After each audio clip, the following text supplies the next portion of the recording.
All right, I've got it going.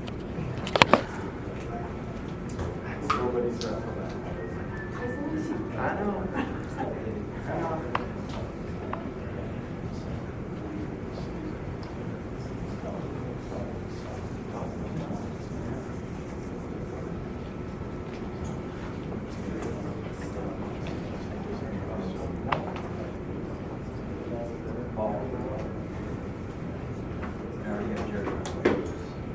Oh, well, it's the season for ghost stories.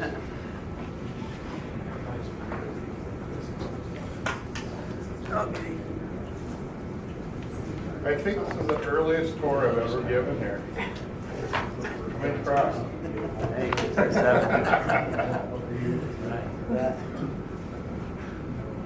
I bet it's a fine. We get started on our water coordination calls at 6:30, so. I give a little update on Dairy Creek, so Olmstead was interested. The divers have been in yesterday and today in the chamber, they'll be finishing up.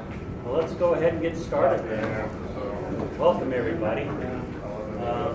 Let's go ahead and start the introductions again. I can start with you. Sorry. Mouthful. We start over there? Yeah. My name is Quinn Fenton. I'm the Water Division Manager for the City of Orem. My name is Tyler Peay. I'm an Assistant Public Works Director. Morley. So Michaelis on the committee. Rob Moore, I'm also on the committee, but I'm also working with Century Tobler. Todd Hadley on the committee. For sure, Public Works Director. Mike Whimpey on the commission and work like Rob with Century Tobler. There's a lot of crossing of lines here today. April, you want to go ahead and start with you too? April Nielson, Administrative Assistant for CUWCD. Paulette Webster, Contracts Administrator for Central Utah Water. Eli Johnson, Central Utah Water Operations Engineering. Jared Hansen, Central Utah Water. And Paul Pierpont, Central Utah Water. Okay, well, welcome. We appreciate you letting us come in here today. Well, Mike, I'll turn it back over to you then. Yeah, so, well, I'm going to turn it over quickly, but so just for our staff's information, so Casey Shaw used to serve on this commission as well for quite a few years. He was the original member. I know. The original member. Yeah. And probably about the time that he began working on, what year did that start?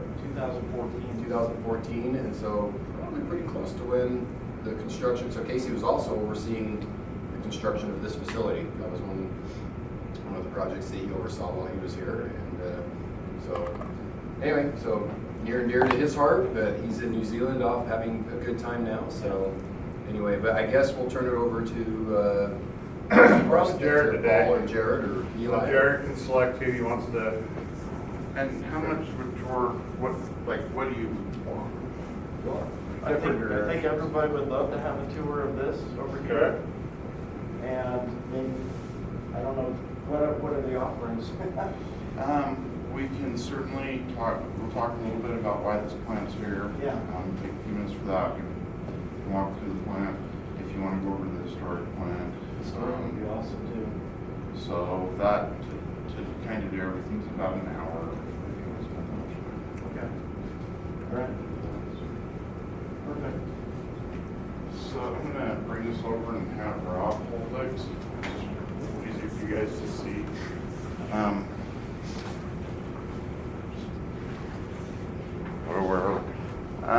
We didn't build this power plant to generate power.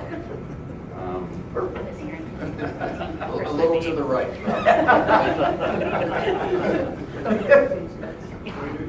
So this is a water rights project, and so there's a lot of history here, but as you all know, water rights, at least in the West, first in time is first in time. So when the Central Utah project was conceived, really the primary purpose of the Central Utah project was to allow Utah to use some of its Colorado River allocation, bring that water from where it was at to where the population was. And so part of that was they determined they needed to develop a storage facility on the Tobler River, so Jordan Hill Dam. problem is in 1964, even when Deer Creek was built in 1940, the water rights on the Crow River were far over allocated. And so they had to look at some different things. Deer Creek, the majority of Deer Creek's water supply, which I'm sure you all know, so this comes from import water, it comes from the Weaver River, it comes from the Duchesne River. And so as the Bureau of Reclamation was looking at the Crow River, they were looking at wintertime flows, and reclamation projects, typically they come in, they build storage facilities, they take advantage of inefficiencies in the system, which includes storing winter flows and storing high flows. Now, there were some issues. The first issue was Pacific Corp, Rocky Mountain Power at the time, had this power plant here that has very senior water rights. And so Reclamation said, well, we need to be able to interfere with that water right. And that was the first problem. There's actually two problems here. And so if you can imagine, Reclamation came and condemned the power plant and all the facilities that affect the power plant. And so the water that comes from Orem to the treatment plant comes along that right of way that was part of the original power plant. And so I can't imagine today coming in and condemning the facility of a private company. So they did that, so that allowed Jordanelle to store winter water.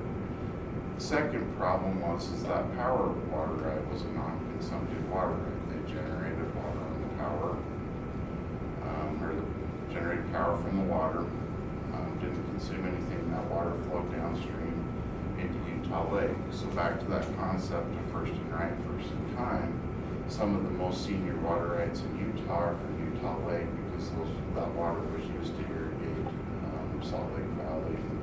It was just filed on earlier. And so, not to drag this out too long, but the Central Utah Project has to keep those water rights in Utah Lake whole. So there's a couple of ways we do that, and I won't spend the whole day talking about that, but in short, we bring water from the Colorado River Basin, we divert it through what's called the Strawberry Aqueduct Collection System. That water goes into Strawberry Reservoir, stored there through a series of tunnels and pipelines. We can bring that water to the Great Basin and put it into Utah Lake and make up that interference. The Jordanelle water is a much higher quality water source than what comes from Strawberry. Strawberry's pretty good, but Jordanelle's much better. So that's kind of the gist of how we ended up with the power plant. So back to the condemnation proceedings, Pacific Corp, or Rocky Mountain Power, they didn't want money. They didn't want to be bought out. This is in the mid-'80s. Utah's experiencing quite a bit of growth, and they wanted energy more than they wanted money, and so they negotiated a contract where they were going to operate this plant for a period of time. And I think they did that. I think we're all pretty aware of Pacific Corp's different ownership schemes. You can imagine if you own a power plant that you know you're going to walk away from one day, you're not really going to take care of it. And so as the time came, and in 2015, when the United States took possession of the power plant from Pacific Corp, the contract had run its course. The district is operator of the Central Utah Project. We came in, we evaluated that plant. There's lots of power plants that were built at that same time that are still very functional and operational. But we determined that it was going to cost more to rehab it because it had been allowed to deteriorate so badly that it was just going to be better to build a new plant. And I think a lot of people for a long time thought, we won't have to have a power plant. We'll be able to operate the water rights. And really, as water law evolved and the way the state manages the water rights, it was very clear to us if we didn't have the generating capacity, we couldn't interfere with that generating capacity. And so all winter long, we will be storing water in Jordan now that we can use to generate here. And that's why the economics of this plant will really pay off. This is really a water supply project. Some of Paulette is left. Right now, all of our system, the Utah Lake system, the Diamond Fork system, actually what you're hearing right now, we're generating mostly on Strawberry Reservoir water, so we're interconnected with Strawberry Reservoir. So I don't want to beat a dead horse too much. I don't know if you have any questions about it. We'll talk a little bit about the plant. Jared, how does the generation of power impact storage and in-stream flows? How are those all related? So there's a couple of things. We had, when Facebook was coming in and going to build their data center, they wanted to be a good partner in the community, and so they've entered into agreement. We take the water out up at the Olmstead diversion. It goes back in, just down here where you drove, and it goes back to the river. Some of the water goes to the Provo Bench Canal. Facebook came in and said, well, this section of stream, the flow's reduced, and at some points in time it had been dried up. And so they entered into agreement, and so they pay what's called power loss. And so we leave the water in the stream, and they pay for what power could have been generated. We don't operate the river in a way to maximize power. It's run of the river, whatever is available, we generate on. But the big key thing is in the winter, we generate far less than was generated historically because we're storing that water up in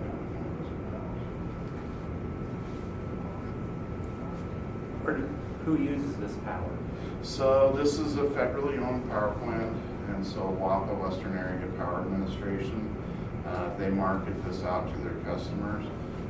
The district entered into an agreement. We take about a third of the power. We haven't utilized any of that yet because we're trying to work through all the agreements of being able to get the power to where we need it, working with Rocky Mountain Power and others.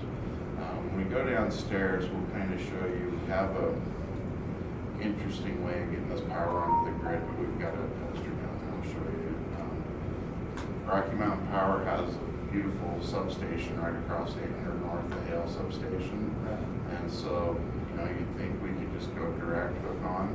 We could never get that worked out with them, so we actually deliver the power to Provo City, route it through Provo City's system, and back to the Hale substation and go into the other customers. It's a highly regulated, very difficult role to. Anything you want to show from the map here? I didn't do a good job using the map, so sorry, maybe. You're doing a great job. I figured, but yeah. If you take a look at that map, that just shows the Central Utah Project Bonneville unit facilities.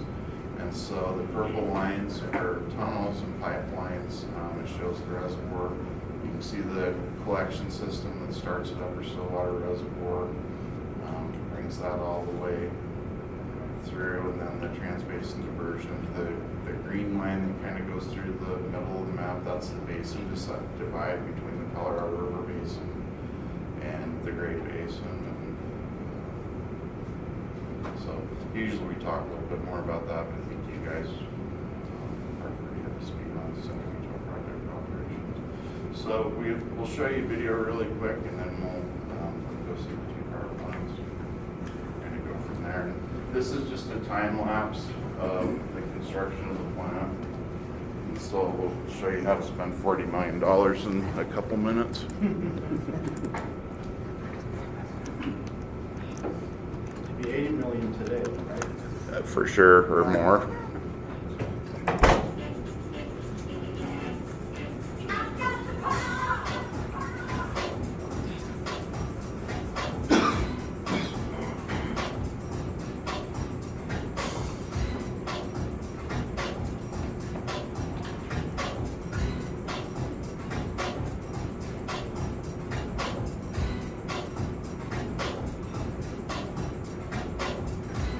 Casey Shaw choose the music, the soundtrack for this video? Casey did, and this was Casey's idea, and to put the camera up and so it takes a picture every day.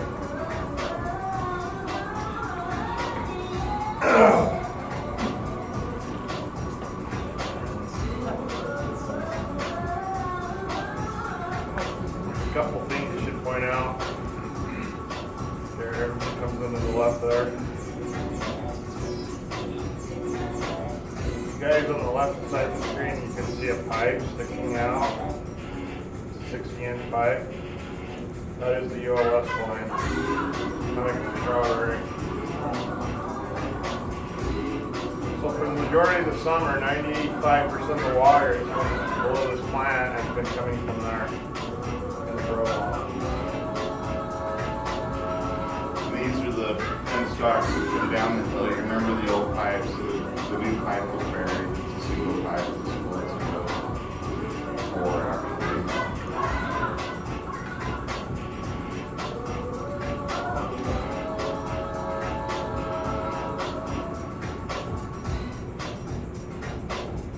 It's a really tight chessboard.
What year is this again? What year is it finished? 2018?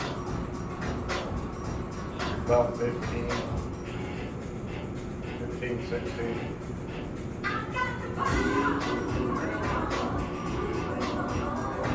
The construction was over a 2-year period, a little over 2.5 years. This is just kind of a little demonstration for your work through this. So you build pressure by having the water come from uphill. That would come down through. It goes through what's called the turbine inlet valve. So you see the turbine inlet valve open.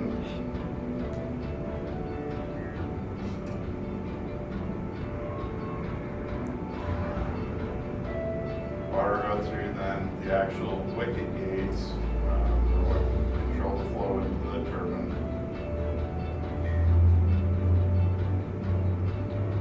And so as that gets up to speed, it has to be a multiple of 60. So we're trying to generate 60 horsepower. As soon as it gets to the right speed, then the breakers will drop in and start to generate power. And kind of transformer Paul can talk about the specifics of the role.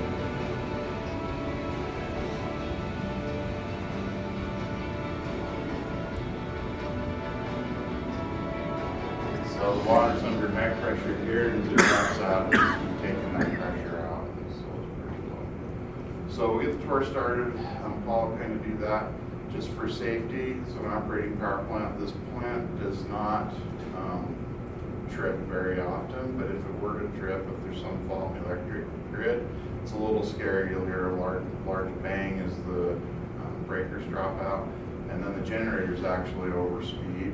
And I just watch Paul. If Paul's not running, I don't run, but I want to. As the generator's over speed, it sounds like the world's coming apart as the turbine inlet valve's closed and shut off. Over at the historic plant, it was built at the turn of the century. There's not a lot of ADA over there, so the steps are narrow. There's some overhead things to keep an eye on. We'll try to point that out. When we go down on the generator floor, we'll show you some things you can touch. It's noisy down there, so you don't talk too much. We'll be climbing some stairs, but it's pretty interesting. We have to go through the control room, which is underneath us. Anything to add, Paul, for safety? Just pacemakers. Y'all want to know go downstairs around the generator? I didn't think anything of that, but I actually found somebody that dropped on the floor because of one. Deer Creek. At Deer Creek, Steve Kane. our generators with Yeah, I didn't understand why we asked that question until I talked to Steve like a couple of months ago on a tour, and he's like, yeah, he has to have one. Really, I don't know if he doesn't care. He tells everybody the story. So, anyways, it was one of those deals where it's like I didn't believe it until I heard it, but it will affect them. So with October coming up and Halloween and all, you mentioned that there's ghost stories here too. Oh God, how many you want to know? I can Just freak keep you your eye out out. when we get to the old plant. They're nice ghosts. They are. Keep your eyes peeled, you might see one. I wasn't a believer until recently. Does the water just go back into the river when it leaves the plant?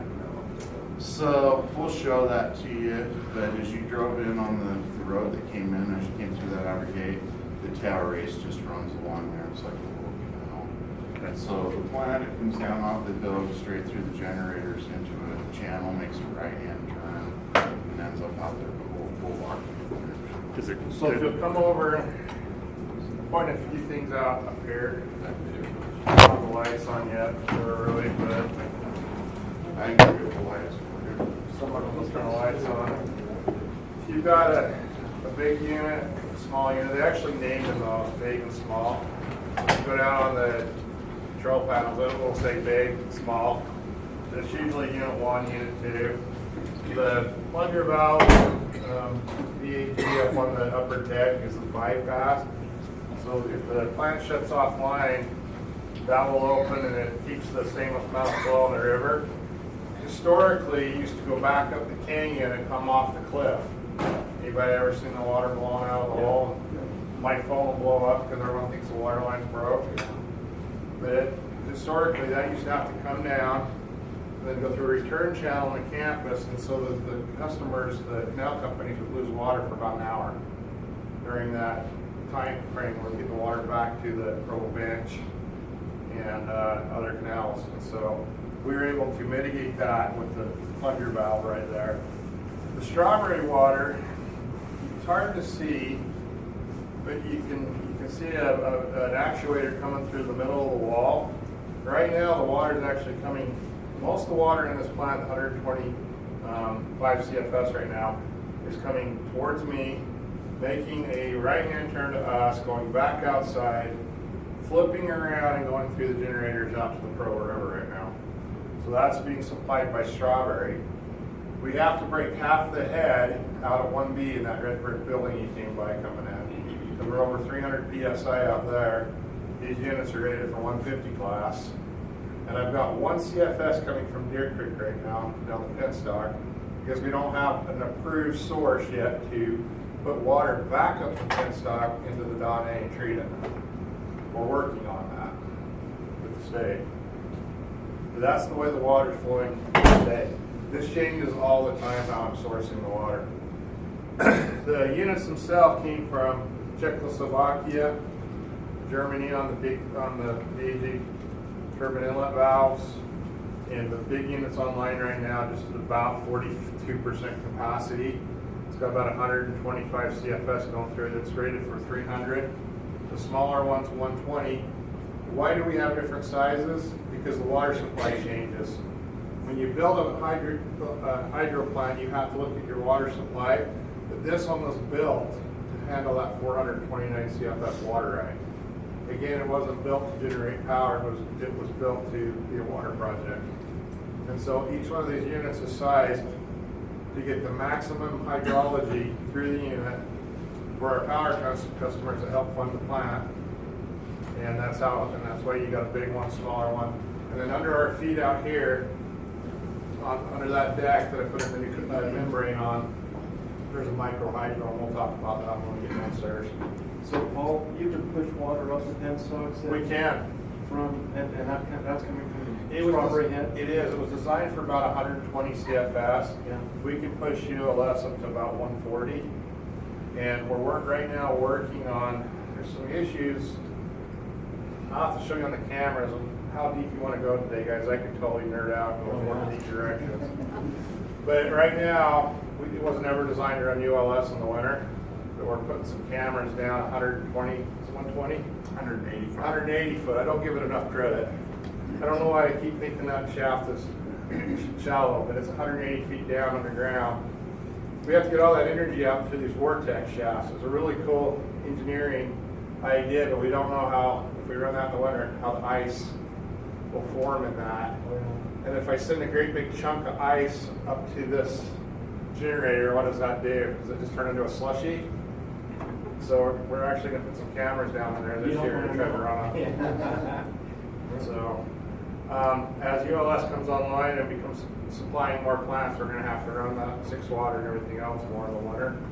So that's what building, it goes down 180 feet? Well, if you remember when they were building it, they were going to, the boring machine hit the H2S wells, or springs, and they had to change direction. So the Tanner Ridge Tunnel was open channel.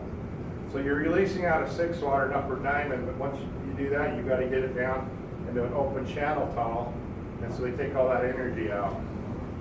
So all the timing of all our changes, even with the donate for your water, is a timing issue. So like right now, I got a 75 CFS cut in the river, so I got this great big hole running down the river, and it's all timed with our customers.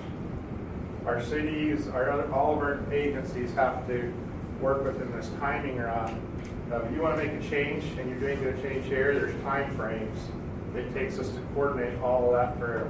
Because you're going from pressure to open channel, back to pressure, back to open channel, multiple times throughout these systems. And so every one of those is a timing sequence on how we operate. From here, we'll just go down in the control room. We'll talk a little bit about power loss. It affects you guys a little bit, what we do with that. And then who wants to operate a power plant today? Quinn, you get to push buttons all the time. You're out. We'll go down there and let one of you guys start up a little unit, show you this micro hydro, and then we'll go over and talk about the old plant and I'll tell you some ghost stories if you really want to know. I'm a believer. Finally got Jared there. every one of my operators have had experiences in that old plant now. So, any questions before we go down there? It's kind of loud. I won't be able to talk to you outside or inside the plant here, so but we'll be able to show you the control room. And I can bring up a few cameras down there and show you around the district a little bit. You have ear protection down there? We do. I got 2 different forms, but let's head on down. Another thing that's really nice about the Central Utah project is we're able to take water from still water in the Uintas through the ULS line that Paul was talking about, Jared, to come here, but can go all the way up to Salt Lake to the Salt Lake Airport. So it was very monumental for the population increase. I've always wanted to get Mike to do a study on what it would take if we were more flat in Utah, energy consumption wise, to move the water that we do. I mean, we're generating 3.3 megawatt right now, 10 megawatt plant plus. What would it take, like the Arizona project, how much energy do they use? They have pump stations that use 20 megawatts. Yeah, to move water around. We're using all of our elevation change to move this water clear from Stillwater Dam clear up into the capital area. Now, once it hits Harriman at the Jordan Valley plant, they do need they told me they naturally flow that water all the way to about 21st South. Yeah, and that's one reason why historically Utah's water rates are less than many other areas of the country, is because we have gravity on our side here, whereas a lot of other places have a lot of pumping costs associated with their water supplies. I was talking to some of my operators the other day about the magic of what we do. That's kind of the magic, I think. It's just amazing that we're taking a gallon of water from Upper Stillwater, moving it all the way through all these systems, and it's not using any energy. We're actually generating energy, and then it's getting distributed out to the cities, all the way into Linden, Lehigh, with no pumps into their secondary system. And some of those cities are still utilizing the pressure of the head off of elevation change to drive their city systems with no pumping. DG does it a lot. I directly utilize our head a lot to get into their system. So let's go down and go through the plant. Orem does as well. Orem captures all that with these tanks up here on the Yes, hills, they do. drive the pressure down into the city, and I don't think we talk supply. enough about the beneficial use of our elevation change and what that would cost the water customers if we had to use electricity to move that water around. Let's go ahead and go through the plant. Are we adjourning for the tour then? What's that? Are we adjourning for the tour then? Because I don't, okay.